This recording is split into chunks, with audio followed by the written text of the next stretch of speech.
تیر کمان و ترکش سنبھال لیا اور کہنے لگے دیکھ لو تم سب کو پتہ ہے کہ میں تم سب سے زیادہ تیر انداز ہوں، اور جب تک میرے پاس کوئی ایک تیر بھی نہیں رہے گا تم میرے پاس نہیں آ سکتے۔ اس کے بعد میں اپنی تلوار سے مقابلہ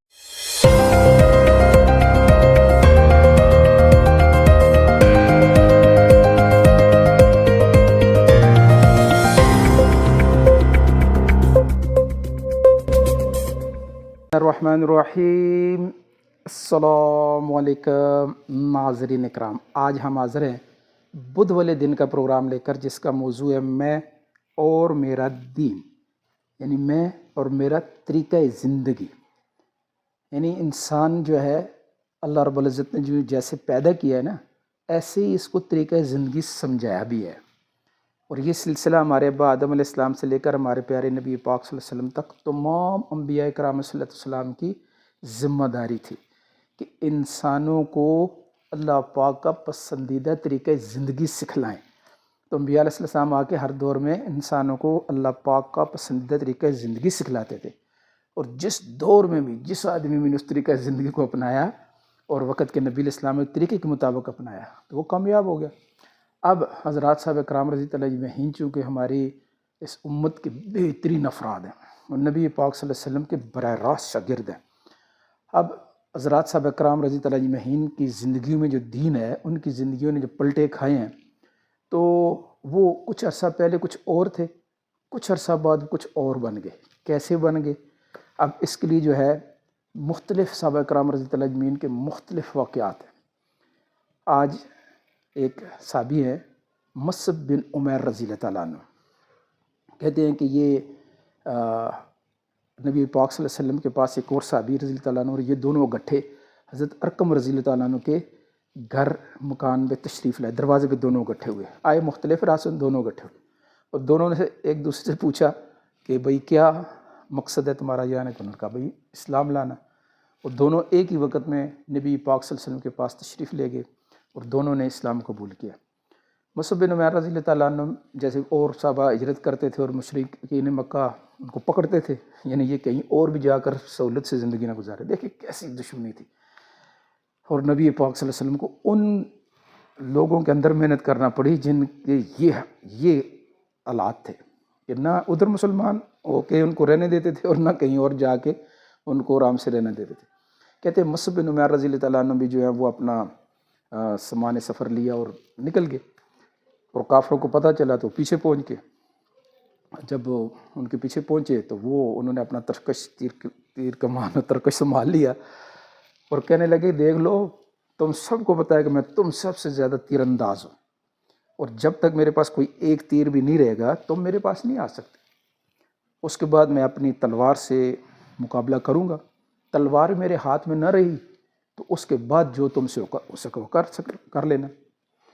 ہاں البتہ ایک بات میں کرتا ہوں کہ اگر آپ اس پہ راضی ہوں تو میں اپنے مال کا پتہ بتا دیتا ہوں، مکہ میں جو میں نے مال چھوڑا ہے وہ مال آپ لے لیں، اور 2 میری باندیاں ہیں وہ بھی آپ لے لیں۔ تو اس پہ وہ لوگ راضی ہو گئے کہ ٹھیک ہے بھائی ہمیں مال بتاؤ، جیسے اس زمانے میں ہوتا تھا کہ گڑھا کھود کے دبا دیتے تھے مال یا کیسے بھی۔ بہرحال انہوں نے اپنے مال کا پتہ بتلا دیا، اور 2 باندیاں تھیں وہ بھی انہوں نے ان کو دے کر اپنی جان کو خرید لیا۔ اور جب کہتے ہیں کہ یہ مدینہ پہنچے تو مسجد قباء میں آپ صلی اللہ علیہ وسلم جو ہے تشریف فرما تھے، تو یہ جب وہاں پہنچے تو قرآن پاک کی آیتیں نازل ہوئیں، ان کے پہنچنے سے پہلے ہی قرآن پاک کی آیتیں نازل ہو گئی کہ بعض لوگ ایسے ہیں جو اللہ کی رضا کے لیے اپنی جانوں کو خرید لیتے ہیں، اللہ کی رضا کے لیے اپنی جانوں کو خرید لیتے ہیں، یعنی اپنا ہی مال دے کے اپنی جان خرید لی۔ تو نبی پاک صلی اللہ علیہ وسلم نے اس صورتحال کو دیکھ کے کیا فرمایا کہ بہت نفع کی تجارت کی ہے، بڑے نفع کی تجارت کی ہے، مال دنیا کا دے کے اپنی جان خرید لی۔ اللہ اکبر اللہ اکبر اللہ اکبر، کیسے کیسے صحابہ رضی اللہ اجمعین کی زندگیاں، اپنی زندگی کو اس دین اسلام والی زندگی پر لانے کے لیے کیسے کیسے جذبات تھے، کیسے کیسے قربانیاں تھیں، ہم سوچ بھی نہیں سکتے۔ تو مصعب بن عمیر رضی اللہ عنہ کہتے ہیں کہ جب میں آپ صلی اللہ علیہ وسلم جو ہے کھجوریں کھا رہے تھے، اور میں بھی آپ صلی اللہ علیہ وسلم کے ساتھ شریک ہو گیا کھجوریں کھانے میں. تو میری آنکھ دکھ رہی تھی. تو نبی پاک صلی اللہ علیہ وسلم نے کہا کہ بھائی آنکھ تو تمہاری دکھ رہی ہے اور تم جو ہے کھجوریں کھا رہے ہو. تو کہتے ہیں جی میں نے عرض کیا یا رسول اللہ صلی اللہ علیہ وسلم میں اس آنکھ کی طرف سے کھا رہا ہوں جو تندرست ہے. تو میرا جواب سن کر آپ صلی اللہ علیہ وسلم ہنس پڑے. صحابہ بھی خوب ہنسے. تو یہ کہتے ہیں کہ یہ بہت ہی زیادہ اللہ کے راستے میں خرچ کرنے والے تھے. اور ایک دفعہ حضرت عمر رضی اللہ عنہ نے ان سے کہا تم فضول خرچی کرتے ہو. انہوں نے کہا جی میں کہیں بھی ناحق خرچ نہیں کرتا، حق کے اوپر خرچ کرتا ہوں، وسیع کرتا ہوں.